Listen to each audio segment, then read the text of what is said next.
Welcome to Lathe and Loom Podcast. My name is Cher. I thank you so much for joining me. I've got a short episode today. We're going to talk a little bit about a couple finished objects, a couple works in progress, and a little bit of stash acquisitions. You can find me on Instagram as @LatheAndLoom and on Ravelry as Cher5413. I also have a Gmail address, latheandloompodcast@gmail.com. So I welcome any and all comments and feedback. And today when I checked, we were at about 220 subscribers. So I'm thrilled. The last couple episodes have gotten a lot of attention, and I welcome all the new subscribers, new viewers, returning viewers, and I thank you so much for just being a great community to interact with, and for sharing the podcast with your friends and fellow knitters, spinners, dyers, weavers, and crafters. If you're a new viewer, this video log is really my documentation of my journey through the fiber arts, mostly knitting, a little spinning, a little dyeing, and weaving content has been scarce but is on the way. One of these days I'll get it. So many crafts, so little time, right? If it wasn't for that darn day job that pays the bills, I get so much more done. Anyway, so as I'm recording this, it's the end of August 2022. You'll probably see it at the early part of September. And I'm coming to you from Eastern North Carolina in the United States. We will get started with finished objects. My first finished object has been a feverish knit this week. I started these socks back in May when we were on a beach trip. They are for my dad, who will be celebrating a milestone birthday I will not disclose this weekend, and these were some yarn he picked out at Father's Day that I'm way overdue to give him socks for. So I knit most of these in the last week. I had very big goals every day to get accomplished, and finished about midnight last night or washing them and blocking them. You might have seen a late post on Instagram.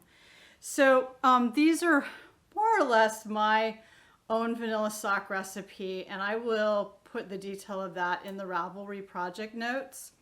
The yarn is by East Coast Yarn. I'll put her shop link below. I have a couple of skeins. I will say there was no bleeding, no dye runoff. It was beautifully done. Her dyes are all done with Kool-Aid, which when you look at the colors is just stunning. Just really, really phenomenal. The yarn's beautiful. It was beautiful to work with. This was a 100-gram skein. I cast on with a Turkish cast on the toe, which I really, really like. I definitely prefer toe up. I like the Turkish cast on because I think it just gives a really nice invisible, this may not focus, no it's not, sorry, I won't even try. It gives a nice invisible edge to it, no line on the toe. I did a rounded toe. That is, I believe, a 10.5. I actually had the inch measurement, so I don't have the shoe size, but I'll try to put that in my Ravelry link. But I did from the toe, from the start of the toe to where I got ready to do the heel, was 99 rounds. And I'll talk a little bit when I talk about the sweater cardigan, but I had been doing some things with German short rows, and I thought, I usually do a shadow wrap short row, which I really, really like. Chili Dog on YouTube has a great 2-part video on how to do the shadow wrap. But I was kind of really found working with the short rows on my Cyclone sweater very easy, and I thought I'm going to try a German short roll heel. So the particular tutorial that I used for that, you are knitting the short rows across the back, and then you're doing a couple of rounds in between before you start the heel decrease, which gives it, I mean, you can see the stripe pattern here a little bit, but it gives it a little more depth. And I know some people struggle with the fit of a short roll heel, so I thought that was sort of interesting. So I'm really curious to see how these fit. So then I did another 20, 40, 60 rounds to the cuff, and then I did 20 rounds of a 3x1 rib. And then I was kind of struggling with the bind off, and I don't know why. I typically do a knit through the back loop bind off, and it just was tight. And of course I was every night was midnight trying to get my 40 rounds in for the day or whatever. Slack gift knitter. And so I looked, I thought, well, I want to try something different. And the sewn bind off came up. And I've heard a number of the podcasters recently talking about doing a sewn bind off on some sweaters. So I never tried that. So I thought, that's something different. I wasn't sure I was going to like it when I finished the, I hope that's coming through. I will definitely put some, I wasn't sure I was going to like it when I was knitting it. It looked like it was going to roll over, but it actually blocked out really nicely. And I think it kind of adds a nice edge. It is very stretchy.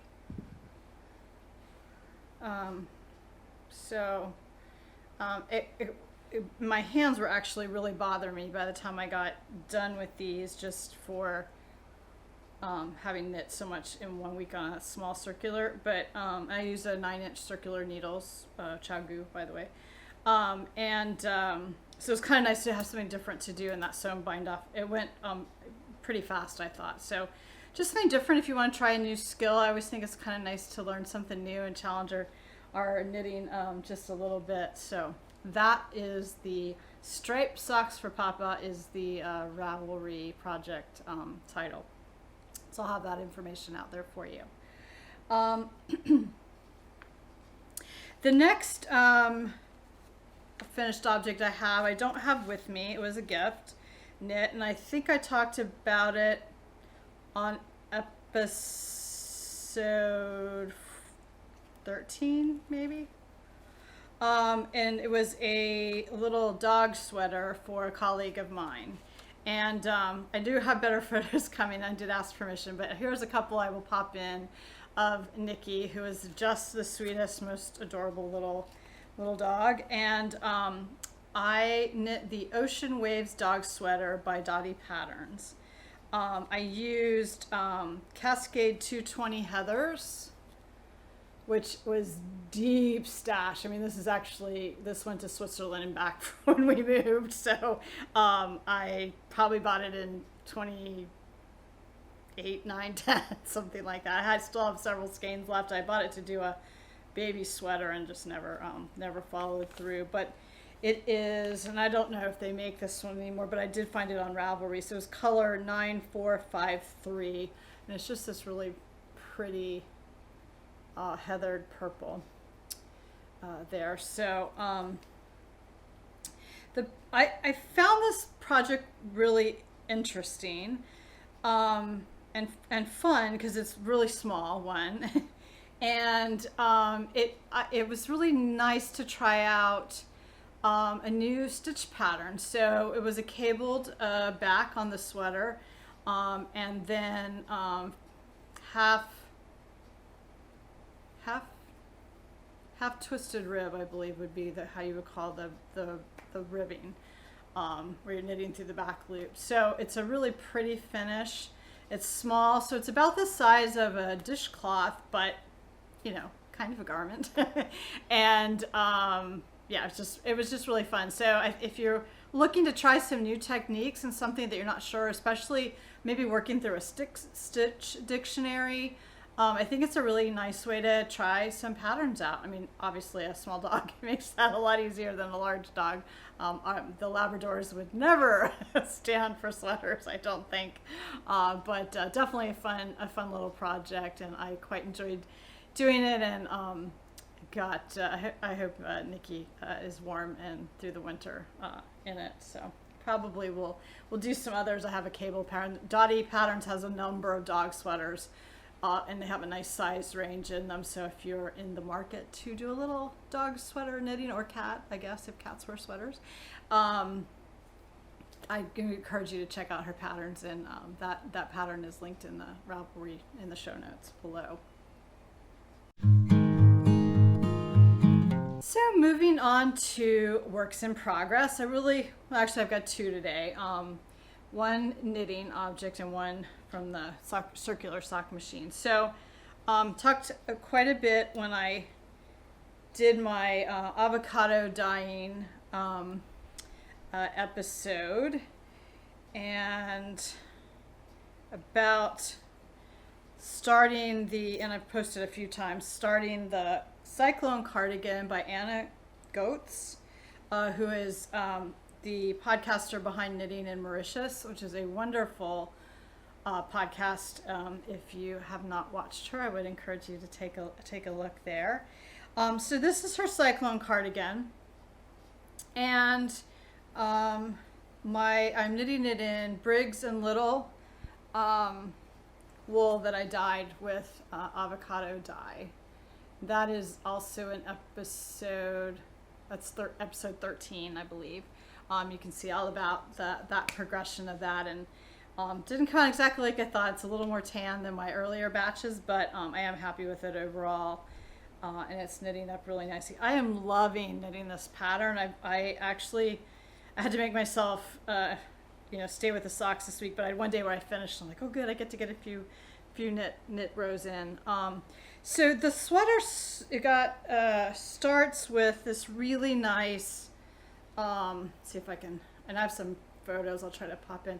Starts with this really lovely shawl collar in brioche, and that brioche pattern is carried. This is the back of the sweater, so let me hold up this kind of the sleeve here.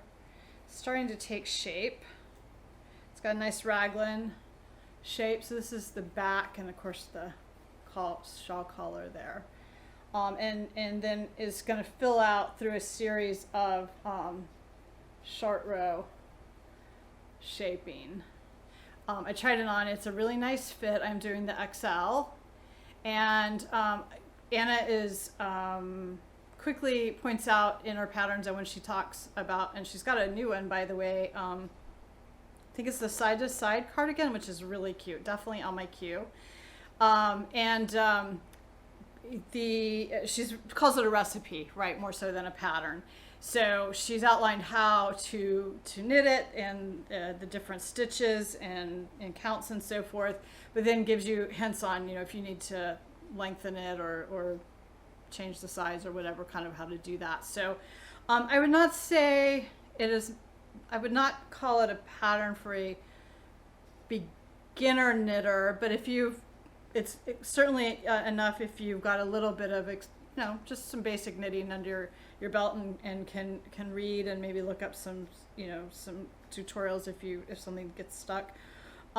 She does reference some tutorials in the pattern. I'm really enjoying the brioche. So the only other brioche I've ever done was on my Stephen West shawlography last year, which I had to rip out the first 3 rows, which was, yes, thankfully I had a lifeline in. But this is just super relaxing. It's a larger size needle. I won't totally give away because I encourage you to go out and take a look at it and get her pattern. But but I am enjoying this. It's a really nice size. It's about the largest size needle I like to work on, but it's been really, really a relaxing knit. Now that I'm kind of just going back and forth. This one is using some German short rows in it, which, so that's been good for me building that skill. It has a kind of different raglan like there's some, you know, it's not, it has this little bit of knitting between the raglan increases, which I think is a very pretty detail. So that's where I am with that. And I'm really looking forward to getting that, having that done and be all cozy for fall. It's just quite an enjoyable project there. So be happy to have that finished up. And then in between the last 2 weeks, I dusted off my circular sock machine.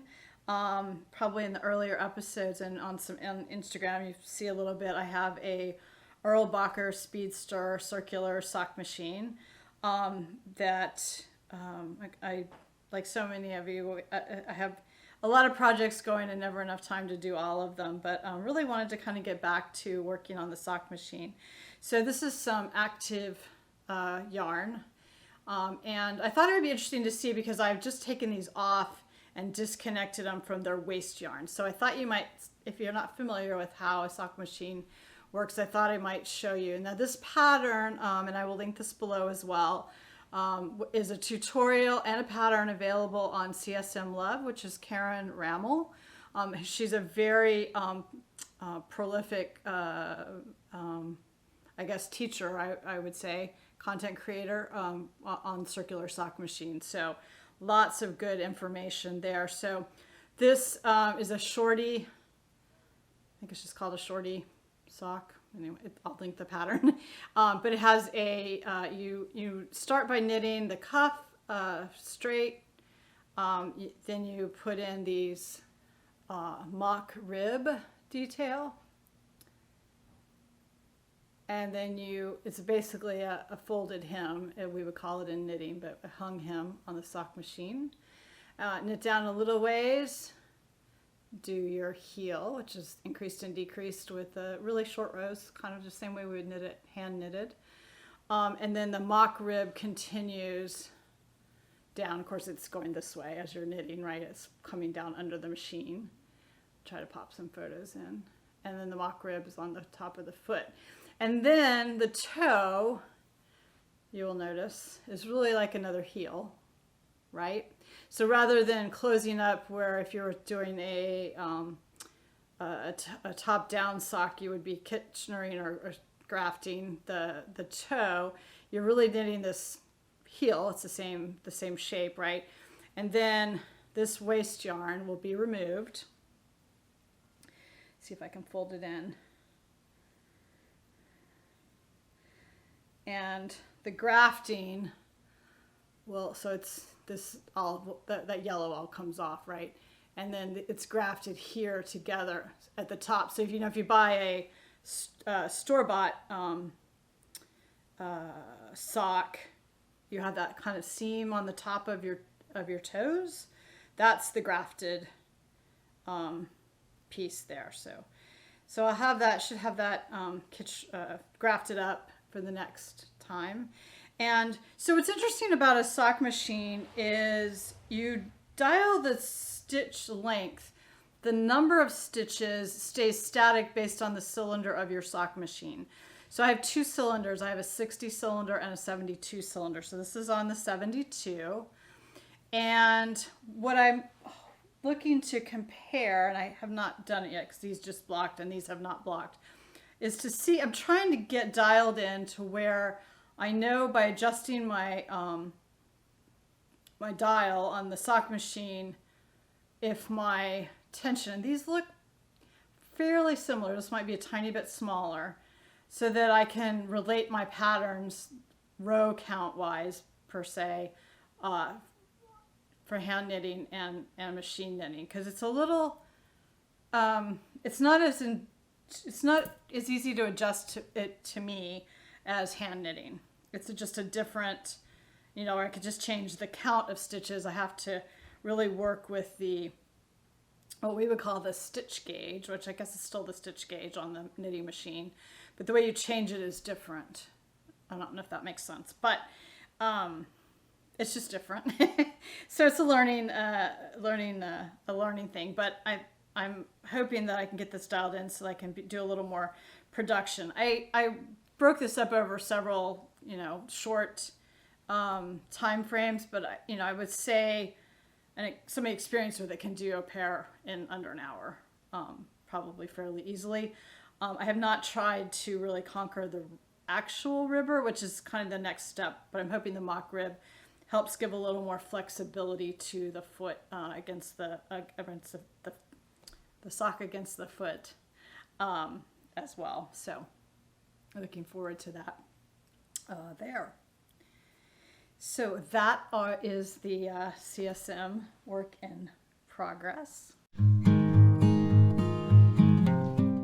Stash acquisitions, or I guess a stash acquisition and an acquisition. This is the August Row 1 Yarn Club. So this is a mini yarn subscription club, and this is my third month. I am working on or just barely started really, the Triangulum Blanket by Ellie of Craft House Magic. I think it's Ellie Jones. So I kind of wanted to augment my Advent from last year with some other minis. So this month's set, so there's a different dyer every month, and this month's dyer is Pearls Before Wine, House Blends by Pearl. That's P-U-R. That's probably not good. Yeah, there it is, Pearls by Wine. And the sock base Robusta is a 75% superwash merino, 25% nylon fingering, 463 yards to 100 grams. And says that Pearls Before Wine is a house line of hand-dyed yarn from Pearl 2, a yarn shop located in beautiful downtown Walla Walla, Washington. Focuses on regional and indie dyed yarns. And so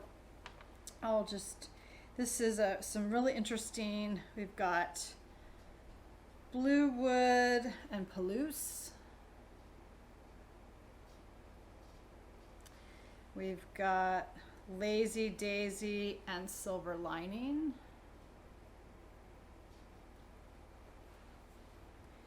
We've got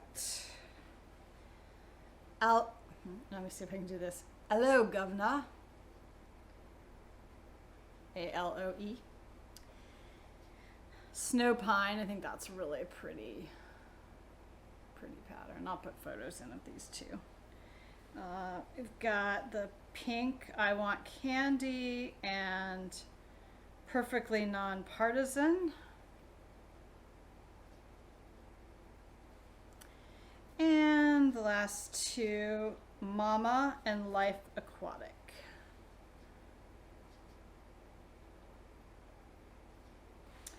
So I came with a really cute little stitch marker. That's a little wine barrel.